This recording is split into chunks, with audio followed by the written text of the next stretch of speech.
Никой от нас не е същия на старини, какъвто е бил на младини.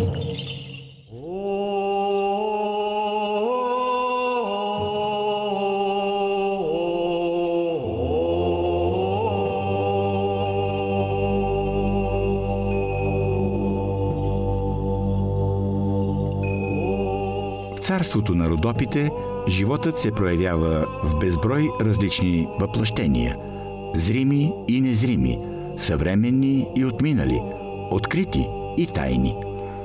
Тук, сред изумително красивата природа, живеят скрити в сенките и дебрите на вековните дървета и миналото безброй спомени, легенди и предания. Спомени за слава и величие, за възход и падение.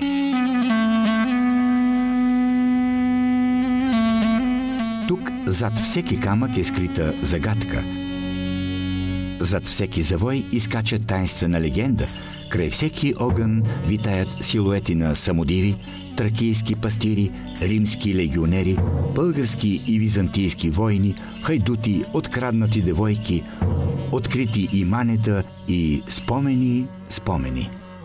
Един от тях се е притаил в едно от най-красивите кътчета на планината и още напомня за себе си – Тъмраш.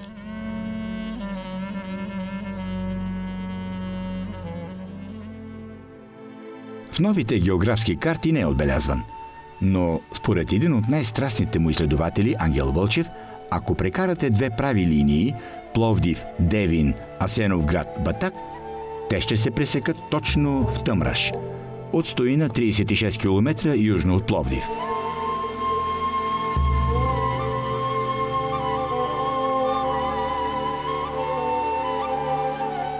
Развалините на летните палати могат да се видят не само от пловдивските тепета, но и от джумаята. Той е палат, летен дворец, крепост, напомня с първото виждане още дворците на феодалните владетели. Захари Стоянов.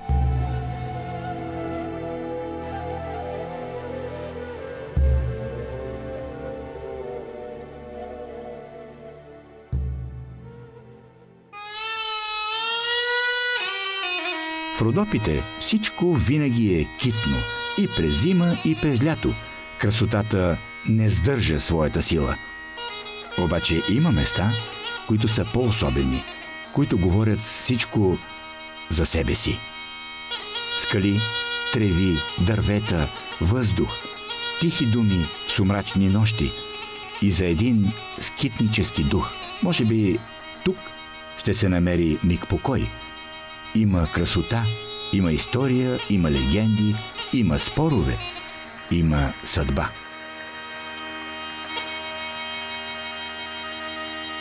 От три страни тайната на Тъмраш е защитена или с вечно зелени, или с непроходими вековни спомени. Но от север все още може да се усети близостта на суетата, която срина всичко величаво тук. Тъмраш е една легенда. А тя е легенда, тъй като дълго време за тая страница от нашата история не се говореше нищо. Изобщо не се говореше. Това беше като че ли забранена тема. И аз не си спомням даже някакви сериозни изследвания да има по този въпрос. Значи Тъмраш, землището граничи с Перущица. Даже има легенда, че двете села са основани от двама братя, които са родни братя, кръвни братя. Но така или иначе, дори да не са кръвни братя, става въпрос за еднородно население, което се различава само по религия. Тъмраш беше най-хубавото село на турците тук и в България. Столицата е била, Тъмраш е била столицата тук на бея на времето, или на султана, специална сгради и т.н., което ги доказва. Значи. Това е историята. Тогава има една книга, написана от Ангел Вълчев. И много неща. Той въпрос е засяган само в няколко местни истории. Има една специална книга посветена на Тъмраш, но тя е от непрофесионален автор, макар че той пък е събрал почти всичко, което се знае по този въпрос. Но така или иначе там легендата е малко по-силна като че ли от историческата истина.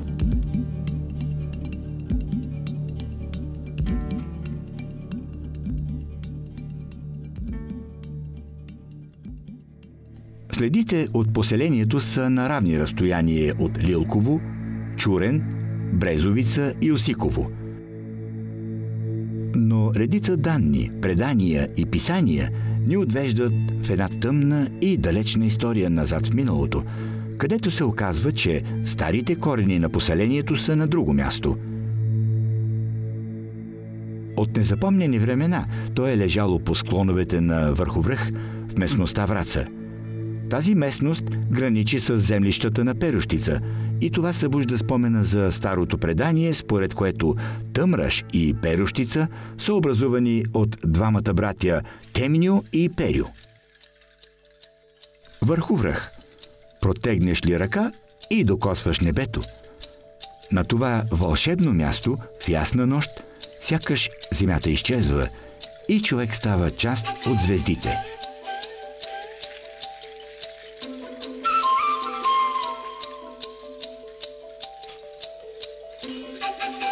Не случайно, още от древността хората са избирали това райско кътче за свой роден дом. Сега в едноимената местност се намира хижа Върховръх. Представлява масивна двуетажна сграда с капацитет над 200 места, водоснабдена и електрифицирана с централно отопление. Разполага с туристическа кухня и столова. Пътят до хижата е асфалтиран, има и паркинг.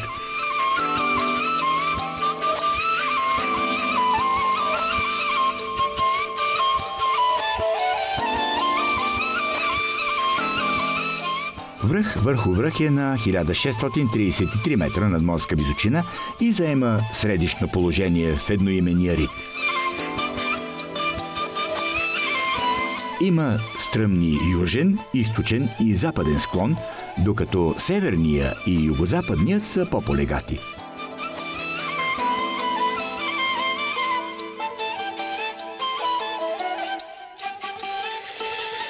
Изкачва се за 15 минути от хижата, която носи неговото име, по-добре очертана и маркирана в жълто пътека.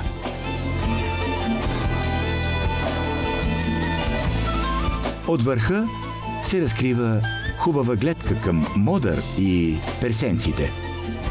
На върха има триангулачна пирамида.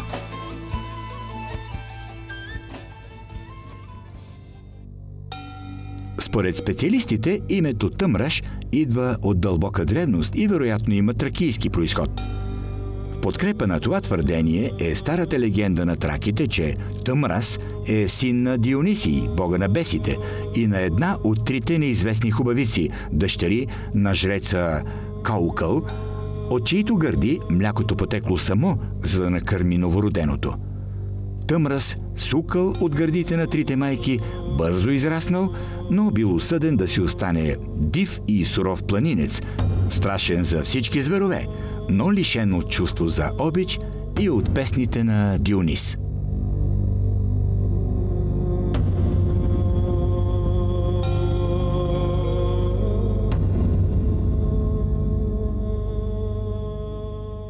В този район се намира и прочутият загадъчен ситовски надпис, неразчетен до момента от рунообразни знаци на неизвестна писменост. Надписа, който е така горе, никой не го разчел до сега. Никой не го разчел. Саитите са били тогава на власт, разбираш ли? Племе саитите са били. Те са го надписвали. Никой не може да го разчете. Аз съм чел книгата за саитите и този надпис от тях е писан. Намира се на 50 метра над пътя за село Ситово, на около 5 км източно от руините на Тъмраш, след разклона за село Лилково. Открит е през 1928 година от родопски българи дървари. Състои се от две части, върху загладена част от скала, с дължина общо около 3-4 метра и ширина на загладената част 23-30 см.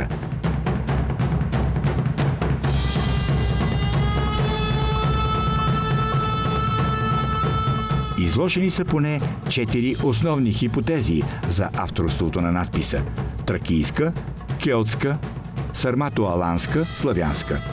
Съществува и версия, че надписът е естествен природен феномен.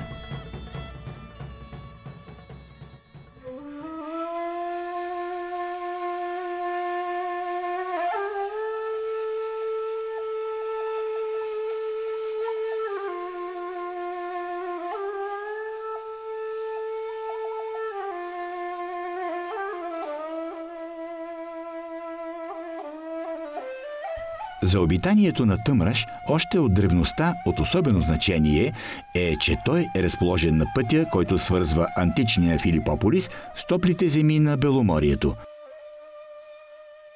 В седловината Чаталулук, между върховете Персенки и Модър, старият римски път се разклонява на две – източен и западен. Първият минава през Бяла черква за Пловдив, а вторият през Тъмраш, Кричим, Пловдив. Стотици, дори и хиляди години в това затънтено в сенчестите дебри на Родопите селище, далече от царе, императори и султани, местните хора безропотно са посрещали и изпращали гости и разбойници, бирници и господари.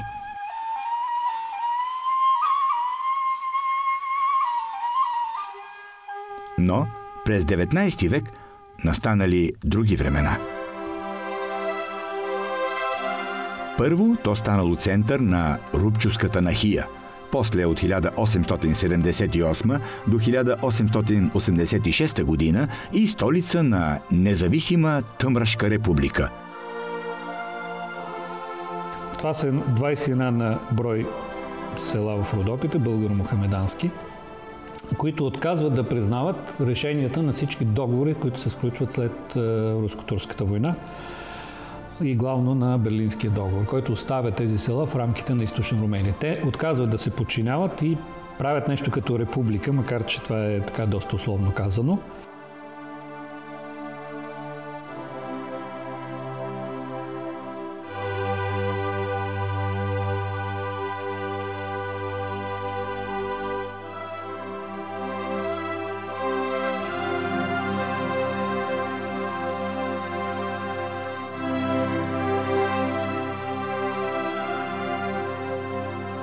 И нещо нечувано. Макар че тукашните управници били мюсюлмани, те демонстративно проявявали неподчинение към султана и беззаконията в империята, дори защитавали усърдно християнското население.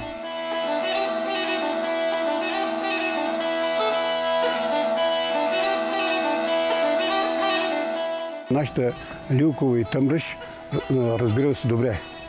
Нашите тамто ходили, то се женали, помагали се, нямало така да има някакви много страшни работи, да има, както по другите села. Комшилък голям.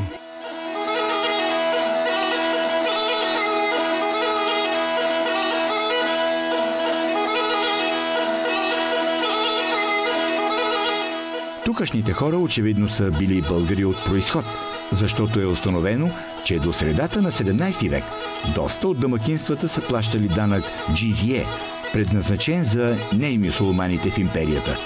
Общували помежду си само на български език.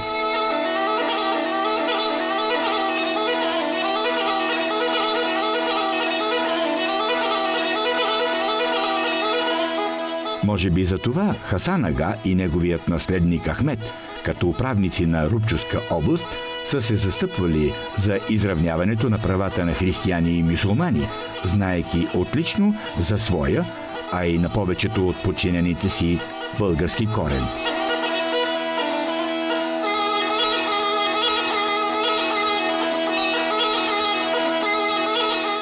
Тогава в тези моменти е по-важно каква е религията на човека. Нали? Значи те по религиозен признак се присъединят към Османската империя, сега след това вече нещата се доста променят, тъй като в момента пък етнически признак е преобладаващ, така че този проблем вече отдавна не съществува. Но остава легендата Тъмраш, която ще продължава очевидно да съществува, до толкова, доколкото ако идете в близки села до Тъмраш, там още ще ви кажа, че това е прокълното място, не бива много да ходите.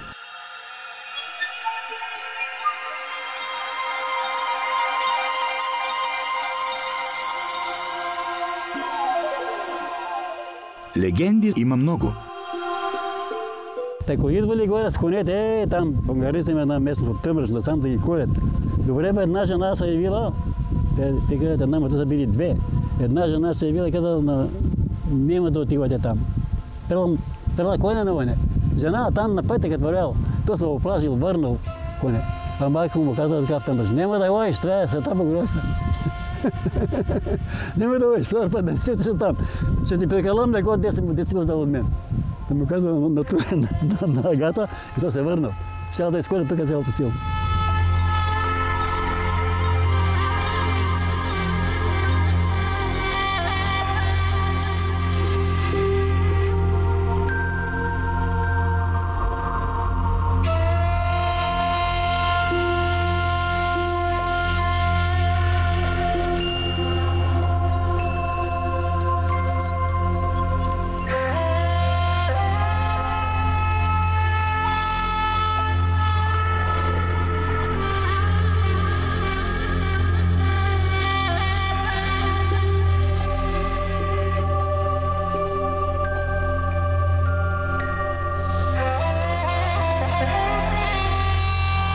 Тук пак опираме вече и до самата драма, тъй като Тъмръш е свързано, неговата история е свързано с една от големите трагедии в българската история, Априлското въстание всъщност, тъй като Тъмръш е символ на потушаването в някаква степен на Априлското въстание и тук пак историческите истина малко куца, тъй като не е ясно всъщност какво участие са взели тъмръшли в потушаването на това въстание. Историците на Априлското въстание смятат, че перущинци тъмръшли са взели участие в това потушаване. Тъй наречените историци на Родопите и родопските историци в лицето на Стойо Шишков, на Васил Дечов, смятат, че това не е верно, тъй като там имало тъмръшли при потушаването на въстанието в Перущица, но те не са участвали в разгрома на това българско село, че фактически разгрома е направен от редовната армия на Рашид Паша. И така нататък.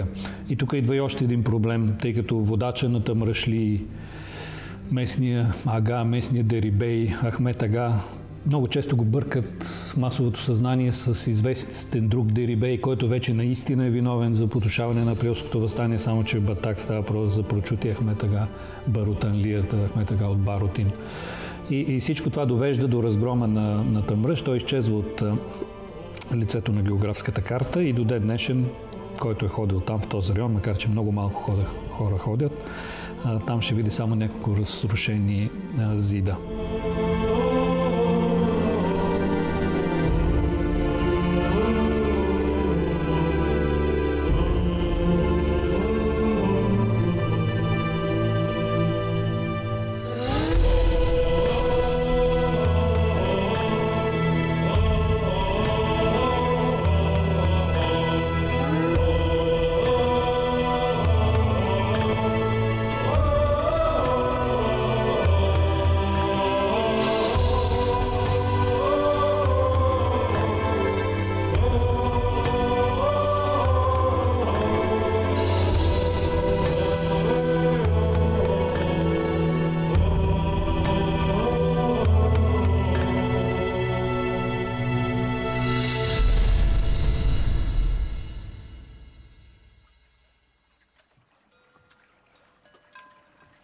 А друга, много вероятна причина в края на този родопски център е, че освен справедливото отмъщение, има и вековни спорове за имоти между двете села, които, както вече стана дума, имат един и същ български корен.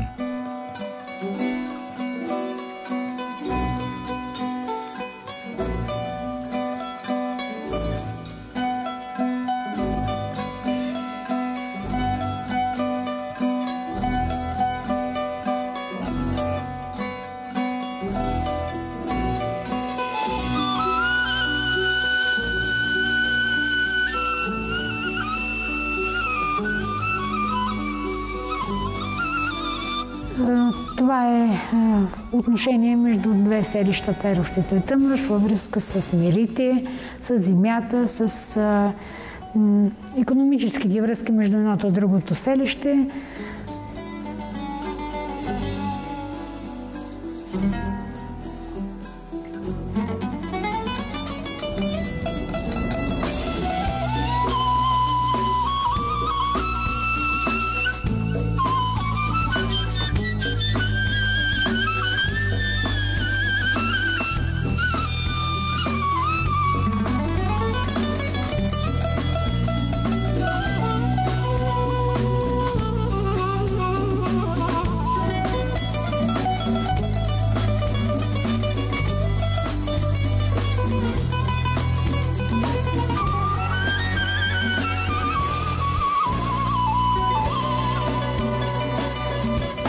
Днес тук са останали само развалините, като спомен за миналото и драмата.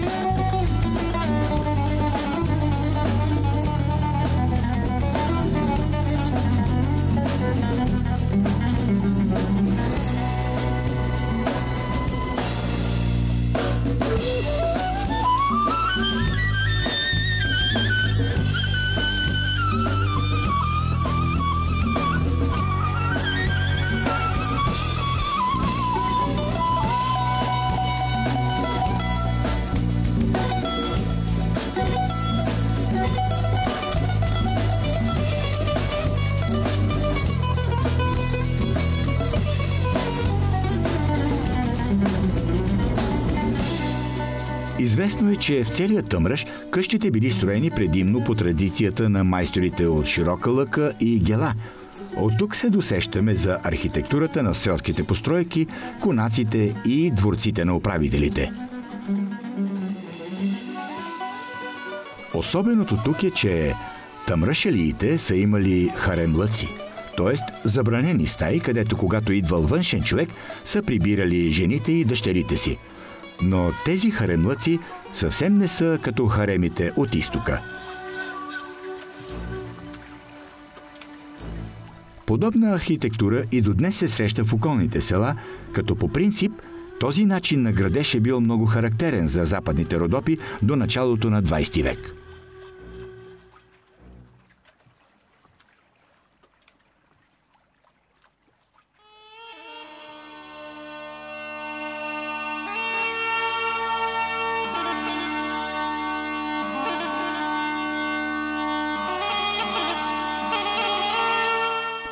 Много е изписано и казано за именията на тъмрашките управници.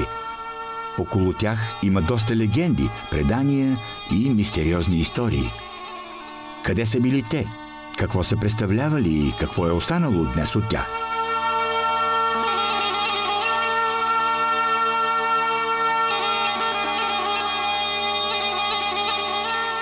Легендата там най-много се разправя за това е бащата, който е. Това е Ахмет ага. Не.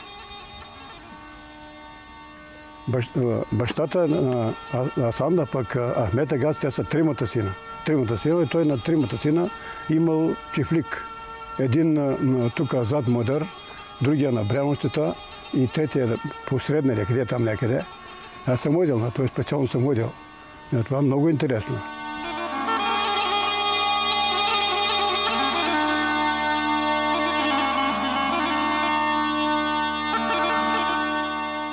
Едната резиденция се намира на 2 часа път южно от Тъмръш, на южната страна на връх Модър. Върхът е и много важен хидрографски възел. От склоновете му извират реките Тъмрашка, Лилковска, Чурековска и Педварска. На северозапад е връх Голица със своите високи зъбери. Просторът на юг е величествен и безкраен.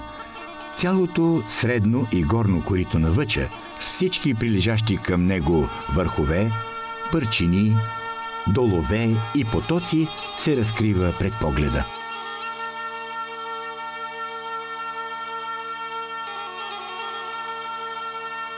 Когато човек стъпи на скалата и погледне към безбрежния хоризонт, у него се създава чувството, че вижда края на света.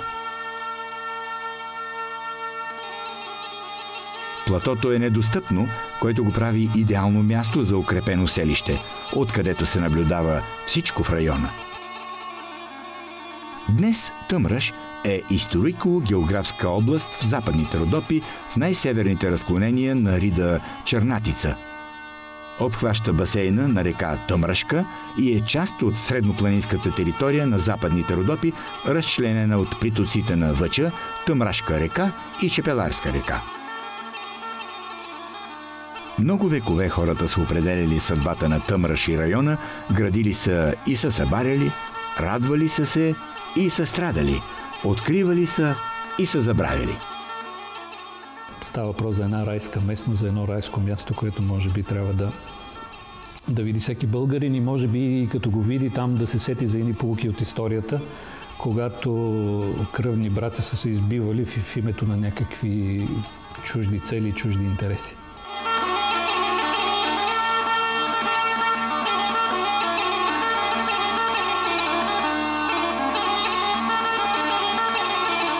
Сега природата отново е пълновластен господар тук. Така както божественият син на Дионис Тъмраз бил осъден да си остане див и суров планинец, справедлив и мъдър пазител на спомените за сенките от миналото, чието шепот още се чува след повея на вятъра.